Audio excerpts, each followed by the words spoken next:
Welcome to Ability Assistance. My name is Phyllis Jones, Chair of the North Andover Commission on Ability Assistance. My name is Stacy Leibowitz, Secretary of the North Andover Commission on Ability Assistance. This month we are pleased to welcome Joe Walsh, President of Adaptive Sports New England. Welcome, Joe. Thanks, it's a pleasure to be here. Let's first start a little bit about what is Adaptive Sports New England? Adaptive Sports New England is a nonprofit organization based in Boston that is set up with a mission to increase the participation in sports by youth and young adults who have either a vision impairment or a mobility impairment. Okay, now you're the president. Are you also the person who started Adaptive Sports New England? That's right. I'm the founder. We started Adaptive Sports New England in 2013.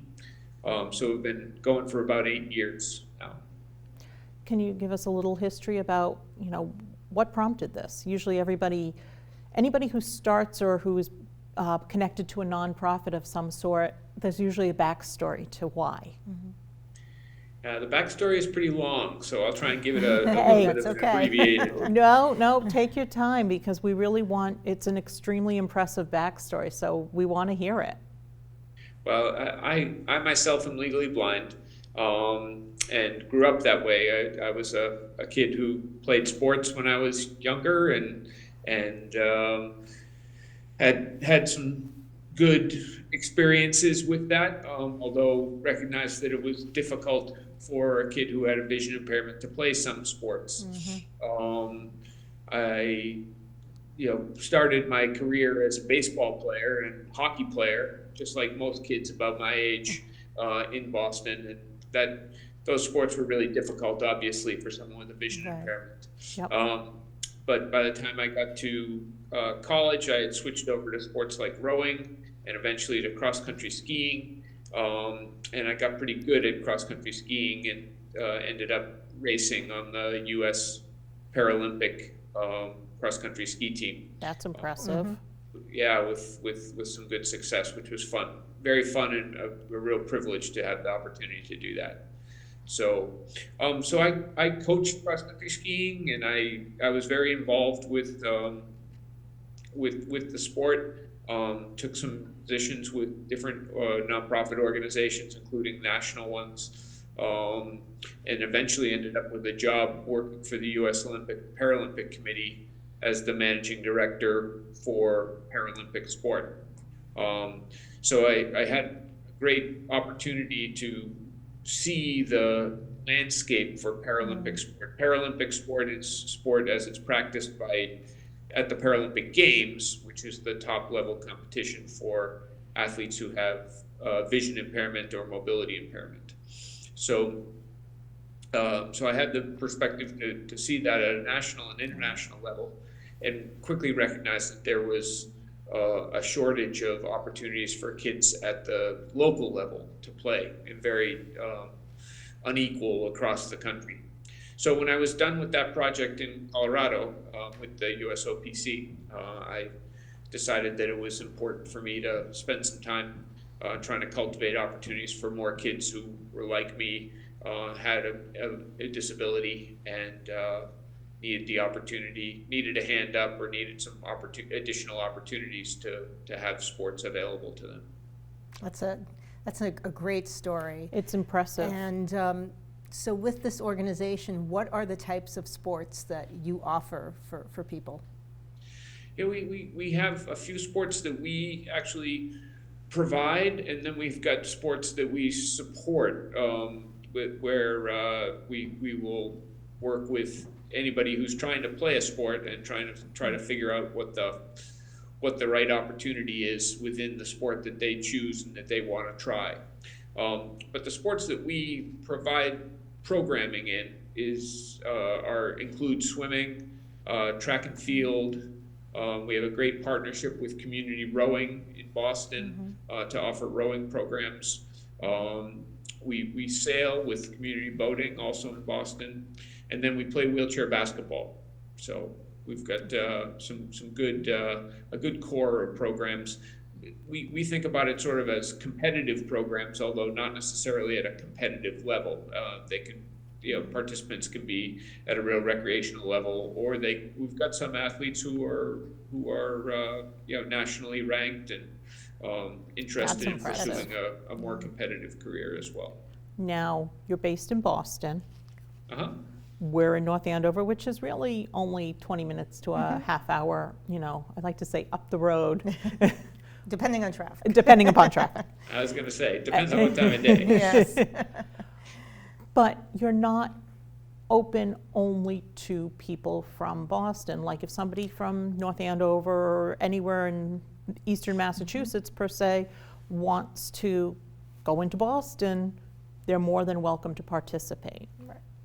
That's right. Currently, we run programs. Our programs happen to be in Quincy, Wellesley, Weston, and Boston, including Brighton, and we welcome athletes to come from anybody who's willing to come. If you live a half an hour away or an hour away, if the parents or the family are willing to drive that to get kids to these programs that we offer, we're happy to have them there. And it just happens to be that we don't have any programs that we're running right now north of Boston, but that's a matter of circumstance, not necessarily choice. The programs are such that we can't really offer them at multiple locations throughout Greater Boston because there's not the population base to support that for the programs that we currently run.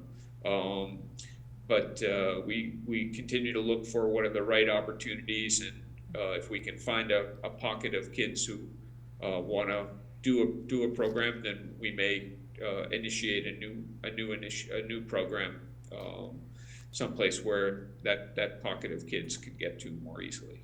Well, one of the reasons I ask is because, yes, the show is for North Andover residents, but with the reach we have in terms of the way people can watch our show, a North Andover resident, for example, who might be a grandparent, can see this program and they have a grandchild, a niece, a nephew in another part of the state who might, desire a program like this, and they can participate and, grandparent has told friend, niece, nephew, grandchild, whomever, that you folks exist.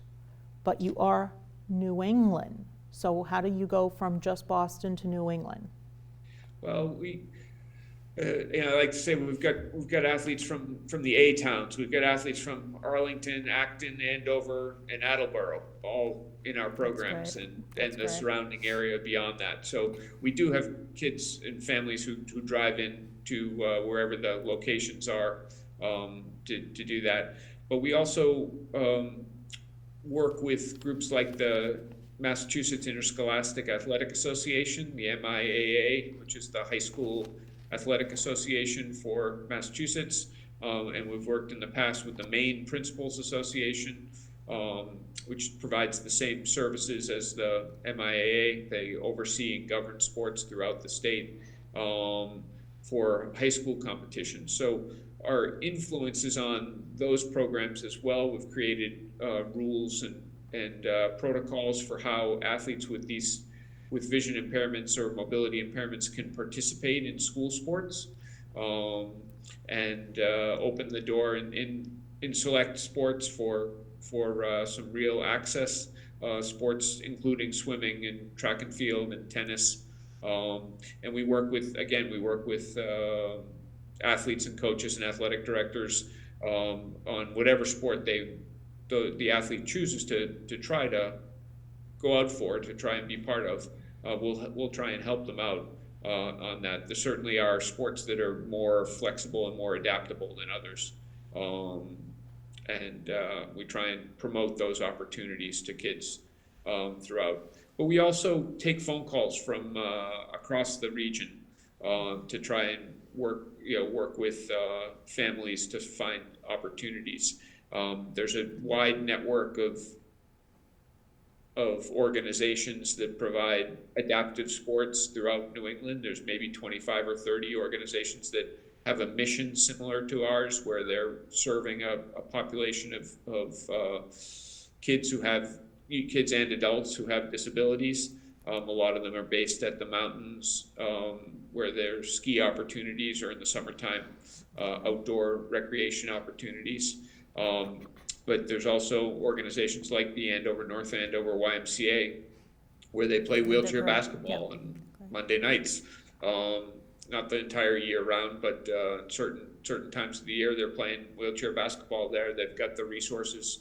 They've got the chairs there, the sport chairs, so that people can show up and play. And those are great opportunities that we can share information about those opportunities with kids and families. Wow, what a tremendous resource. It's an incredible resource, and I guess, kind of adding, my question is around the age group, because you talk about kids. What is the age range of people who are served by your organization? It's pretty loosely defined. We have youth as young as 5 who have participated in our programs and who do participate. Our swim lessons program is particularly geared towards younger kids, but we have some young kids in our track program as well. On the older end, we have some young adults, some 20-somethings. And even a 30-something who swim with us in our swim team program, and because they've come to the program with the right attitude and the right perspective on trying to support and be a good mentor to the younger athletes who are there. We welcome them and have them there, and hopefully they get a lot out of it. Or I know that they get a lot out of it, as well as being able to share with the kids there. They're kind of paying it forward. Yeah. That's always really amazing. That is always a nice thing. Now, you had mentioned sports wheelchairs. For people who are not knowledgeable enough between, everybody thinks it's a wheelchair, right? Yeah.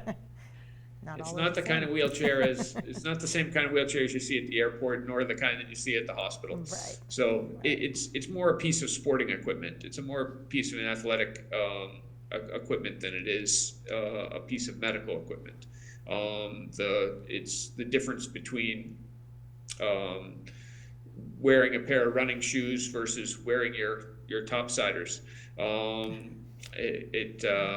The chairs are more sleek. They're lighter weight. They've got canted wheels, so they spin and turn more quickly. Those are the court chairs that we play basketball on, or that some of our peer organizations they play tennis with. But there's also the racing wheelchairs that you'll see in the marathon if you watch the coverage of the marathon. I've seen those. Yes. Yeah, with a big long nose is out front. There are three wheels, 2 in the back and 1 out in front. And we've got a fleet of those as well that we have got loaned out to athletes throughout New England who are using them. So all those are we have that equipment. There's certainly limitations on it. We don't have something that works for everybody. But as we build our program, we'll continue to add new equipment for the people who are participating. So. Yeah, and Stacy and I have been to a few expos where every year they bring out, it's amazing how they adapt more and more equipment to create inclusiveness, whether it be for sports or anything else. That's right. So, we don't work just with kids who have who use wheelchairs, but there are some sports that are with wheelchairs. But for instance, our rowing program is really uses a wide range of adaptations that allow the youth and the young adults to practice rowing and to participate in that sport. Community Rowing, as I mentioned, is our partner for that, and they've got some dedicated staff that work with both youth and with adults. They've got great adult programs there. We partner with them on the youth program, but they've got great adult programs as well. And they've got a lot of practice at adapting the seat and adapting the stretches and adapting the handles for the oars, and just making it work so that more kids can play. So. Yeah, because I've seen some of that along the Yeah. Charles, and Yeah. you know that requires a tremendous amount of upper body strength. Well, rowing's not a easy sport. No, it's not. But it gets a lot easier with a little bit of practice. It's it's a sport that people can pick up and do. If you're a good athlete, you can probably row. So. Well, that leaves me Even out. if you're not a good Yeah. athlete, you can row. Yeah, I know Yeah. I'm not a good athlete. Yeah. So with families, I mean, obviously you work very closely with families and their children. What is the cost structure for families to participate, or is there a cost? How does that work around funding, especially if there are some families where, being able to pay to get involved may be a concern for them? Yeah, we're pretty dedicated to making sure that nobody gets blocked out because of an inability to pay. That's great. That's really great. Sometimes when there's equipment involved, that may provide a barrier that takes some time for us to overcome because we'd have to purchase additional equipment, but we're dedicated to making sure that it doesn't get in the way. We do ask the participants in our program to contribute a nominal amount for participation in the program. It's more like the cost structure for a town league sport than it is for. I was going to say, it's not cheap to have your kids participate at the Right. high school level or even Right. at the local little league type of level. So, that's reasonable. It is. It's more than fair. Yeah. Yeah, so we try and do that, but again, we do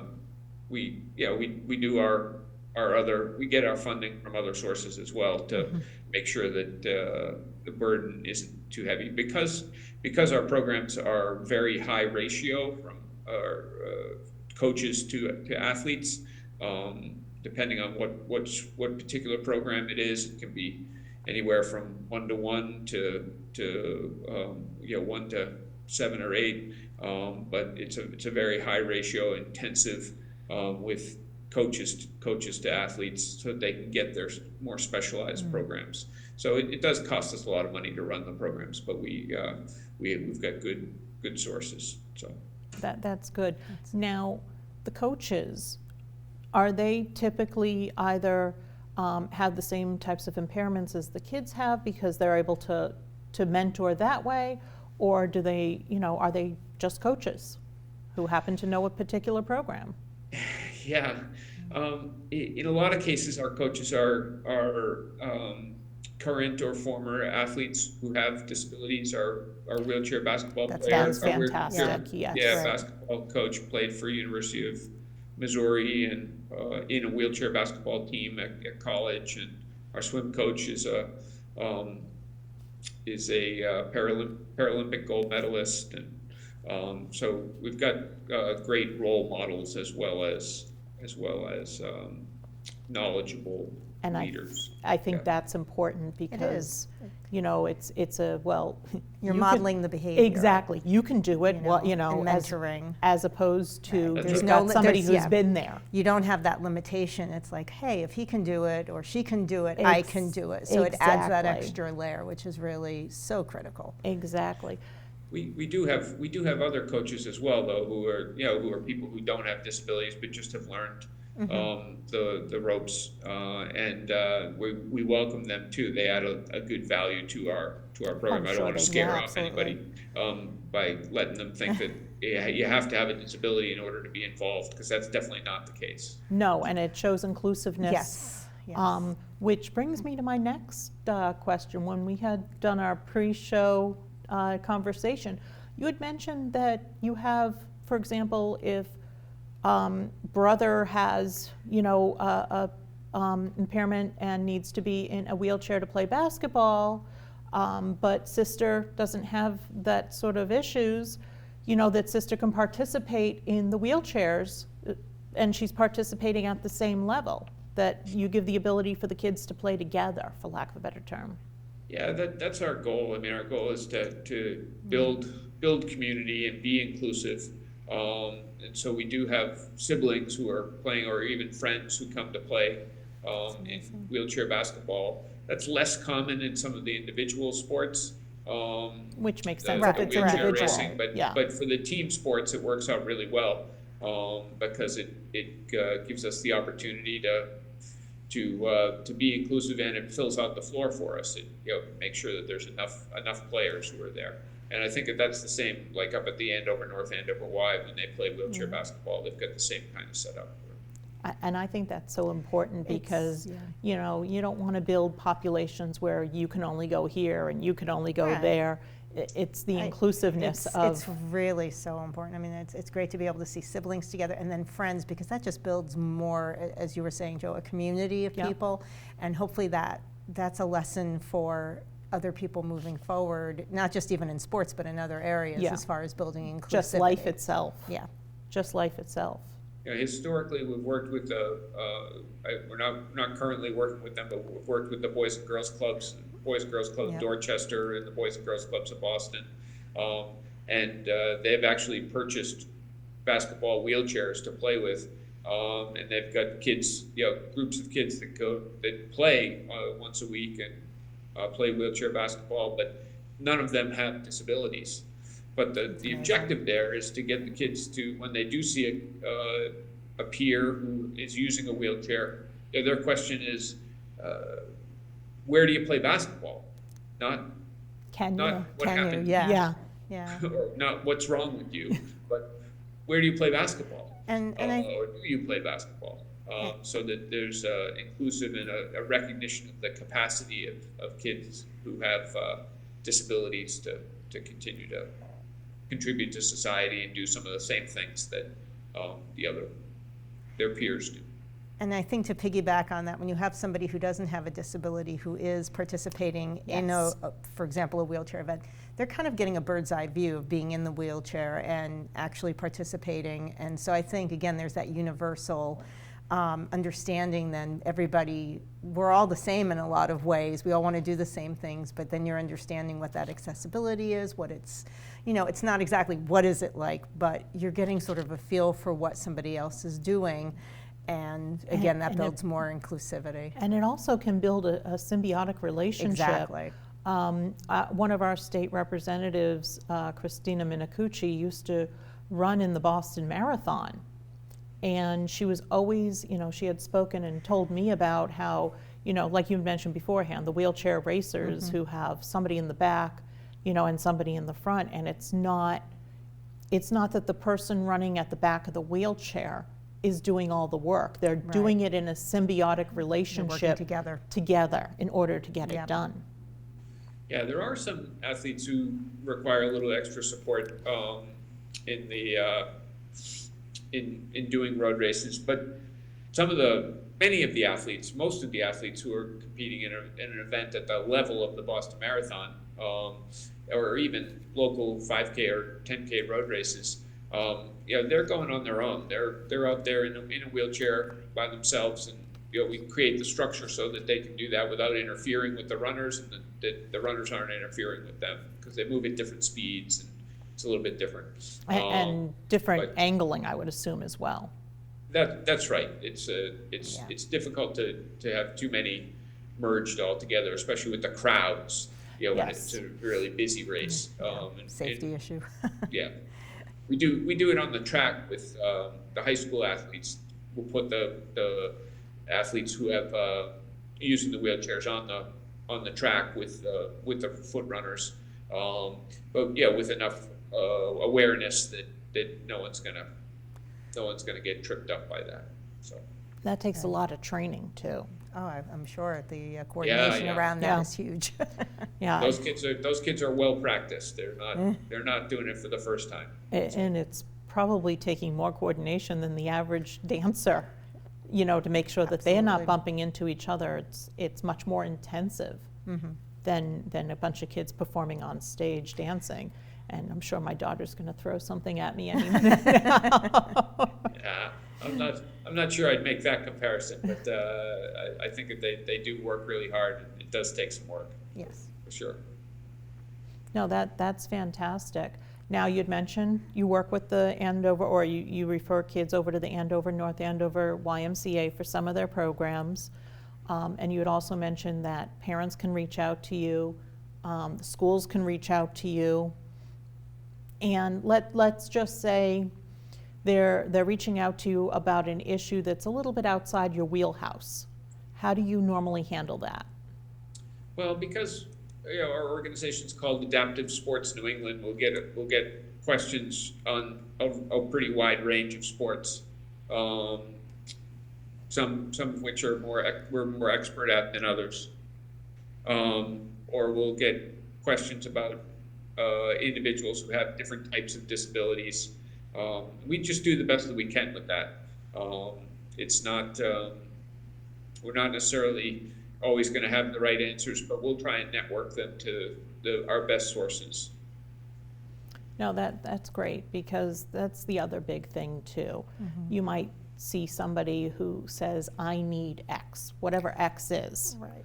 And this organization does Y, but that's the only organization I know. And can X go to Y in order to figure out what Z is? That's a collaborative effort across the board. Exactly. We definitely field calls from parents of kids who have other than physical or visual impairments, and like I said, we'll do our best within the capacity. We don't have any real expertise in those sectors, or let me say our expertise is limited to kids who have physical or visual impairments. But we want to see solutions for everybody, right? We want, at the end of the day, they're all kids who want all to be playing sports. So we'll do our best to make referrals. And that's fantastic as well.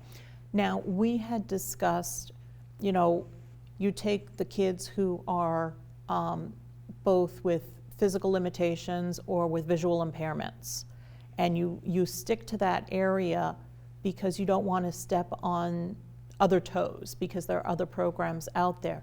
What sort of programs, because I know you'll have a parent watching this saying, well, my child has autism, or, something else. Or hearing impaired, or some other challenge. Exactly. What other organizations that we had already spoken about do you normally refer those parents to? Yeah, well, primarily we want to stick to our knitting and provide services for the athletes and youth who have the types of disabilities that we know something about, and that's our primary reason for limiting our scope. And the second thing is we really recognize that there aren't good opportunities for a lot of kids who are out there. They're either too far away, or they may not exist at all for kids who have certain types of impairments. But certainly Special Olympics Massachusetts provides a wide range of sport opportunities at a local level through the local town recreation programs or other nonprofits. And their focus is primarily on youth who have intellectual disabilities, and some of them also have physical or visual impairments, but they work with athletes who have intellectual disabilities and provide, like I said, some great programs throughout the state. No, that's great. Now, for people who like to watch Olympic sports, you think of just the Olympics. Can you kind of break it down as to, when, Paralympics is versus the Olympics versus the Special Olympics, if people just like to watch Olympic sports and keep track of that? Yeah. Well, the Paralympic Games happen in conjunction with the Olympic Games and following them. So the Olympic Games, I'm sure you've seen, or anybody who's watching television is starting to see commercials for the Olympic Games begin on February 3rd, and they'll run for a couple of weeks. and the Paralympic Games will be just about a month later. Mm-hmm. So in early March, there'll be the Paralympic Games, and they're on the NBC channel. So it'll be on NBC and Peacock and NBC Sports and the other team, USA channel and whatever the other NBC broadcast networks are, and there'll be a pretty comprehensive coverage. There'll be alpine skiing and cross-country skiing and Fantastic. curling and sled hockey. So sled hockey is a great sport. It's a hockey game with kids who are seated down, sitting on sleds, little ice skating sleds with 2 sticks instead of 1. They move themselves around on the ice using their sticks. That's exciting. I've never seen that before. I have. Well, It's you really get cool. get over to Merrimack College because Yeah. they practice. There's a group that practices at Merrimack College on Sunday mornings, I think. Yeah. But great, the ice storm, the Boston Ice Storm is a group that's based out of North Andover there. They do good things. I think that's great that they have it for curling too. I actually had taken a curling class out of curiosity with my husband. That is not easy to do. So it's not. I am impressed. People kind of joke around it as a sport, but it's hard. It's hard to do. So, I'm impressed with anyone who can do that no matter what. Yeah. No, the most I can do is, I participate in the 3-day for the breast cancer. And I'm lucky I can do that much. I have absolutely no ability to do anything sports-wise whatsoever.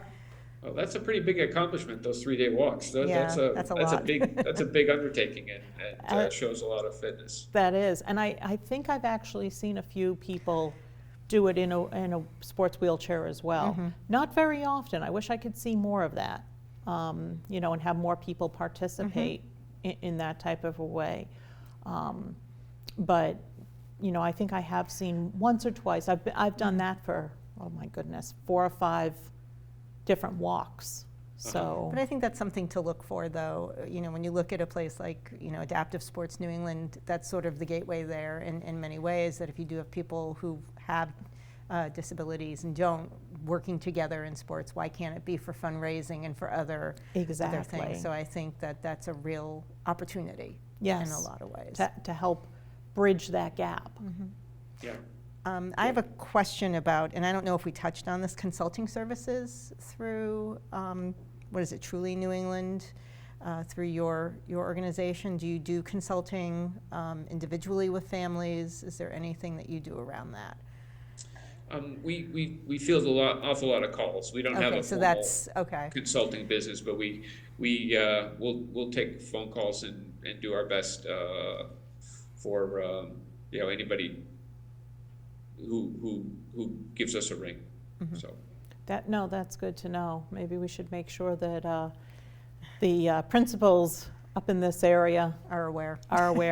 Well, principals and God bless them, the school nurses who are working so hard with COVID stuff. But those are our targets in terms of people in the schools who tend to have the broadest reach into kids who have disabilities and knowing who they are and sort of is through the school nurses. Yeah, supporting them. But the principals and the school nurses both are they're working really hard now for sure. Most definitely. But we really appreciate the referrals that we get from those sources. So, and I guess as well as from physicians and physical therapists and ophthalmologists. So. That's really great. And I guess that, speaking of COVID, because I think for the first time in about 20 minutes we haven't really spoken about COVID until now. But how has that affected your organization? Boy, it's been hard to fill some of the programs because of that. I think that the youth who would typically be playing, there's a fraction of them who are just more hesitant, whether that's because they've got an underlying condition that complicates their exposure, or whether they're just healing, staying away for now, or whether they may have just fallen out of practice. the pandemic's been really tough on kids who had disabilities. I mean, Yes, they're absolutely. prone to be more isolated. They're prone to be more have more difficulty with their social connections because of transportation, or just because of personality, or because of overcoming their disability. So it's we definitely have seen a downtick in participation, but we're looking forward. We've got some programs on the schedule for the summer that we hope will get people outside and get some more That's youth great. playing in a more comfortable environment, when they can be confident in their own safety. So. And that in and of itself is It's important, huge. It's especially huge. right now. Yeah. That's right. Better weather always helps. Yes, as we Yeah, recently learned over the holiday season. Yes. Yeah. Well, I'd like to Well, thank. I'm a winter sport guy, so I like the hockey, that's right, I hockey. don't get boxed out too much, but I know that it's difficult around here for sure. Yes. Yeah, no, I like watching the more summery sports. Otherwise, stick me in front of a fireplace and leave me alone for 3 or 4 months. I like hockey. I think hockey's fun. So. We'll blame my father. My father never introduced me to hockey. He only introduced me to baseball. We'll leave it at that. All right. Well, I really like to thank you for coming. And I love the fact that CAM finally has this ability for us to, and is giving us the opportunity. I mean, here you are, you're in Boston. You had mentioned you would be interested in being on the show, and if necessary, you would Uber out here. But I said, no. We've got the technology, and we can bring you in, and you can participate, and we can let people in our area learn all about you. Well, it's been great. I really appreciate the opportunity to present, and there are some benefits to what's gone on the last couple of years in terms of technology and being able to get to places and meet with people who we otherwise wouldn't have the opportunity to. So thank you very much for inviting me. Oh, my pleasure. My pleasure. And on behalf of the North Andover Commission on Ability Assistance, thank you again to Joe Walsh, President of Adaptive Sports New England, for joining us on Ability Assistance.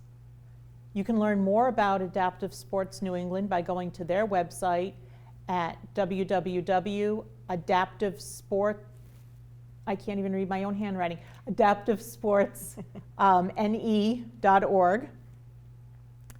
Join us in February when our guest will be Deanna Lima, Community Support Coordinator for the Town of North Andover's Police Department. And in March, our guest will be Joe LeBlanc, North Andover's District Director of Veteran Services. We've got a big lineup coming up, Stacy. In April, our guest will be Perkins Career Launch Program. And in May, our guest will also be remote again, 4 Paws for Ability. And we are consistently looking for new topics to explore here on Ability Assistance. If there are any specific topics that you'd like to learn about, please email me directly at pjones@northandoverma.gov. We would like to thank all of our volunteer crew from the Greater Lawrence Technical School and from Curry College. Cassie Buono and John Coffrey from the Greater Lawrence Technical School, and from Curry College, Carly Jones.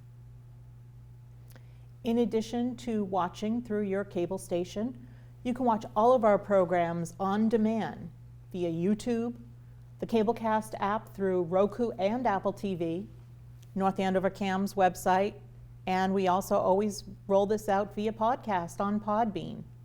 Until next month, thank you. Thank you so much.